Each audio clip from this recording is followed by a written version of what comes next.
बघताय ना कोण करतंय, बोलणारे कोण आहेत तुमचंच चॅनल दाखवतं.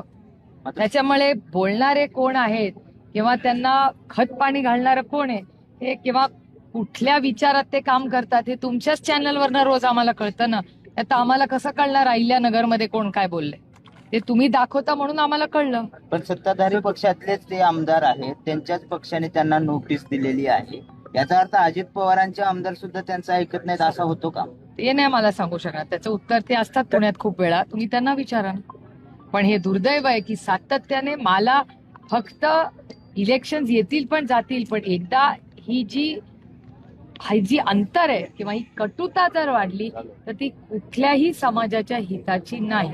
हा राष्ट्र आणि हा देश आणि हे राज्य हे छत्रपती शिवाजी महाराज शाहू फुले आंबेडकरांच्याच विचारांनी चाललेलं आहे आणि शांततेनेच चाललेलं आहे. त्यामुळे माझी महाराष्ट्राच्या माननीय मुख्यमंत्र्यांना विनम्र विनंती आहे की कटुता वाढवू नका आणि तुमचे हे जे वाचाळ वीर आहेत त्यांना कृपा करून महाराष्ट्राच्या विकासासाठी महाराष्ट्राच्या ऐक्यासाठी त्यांना आवरा.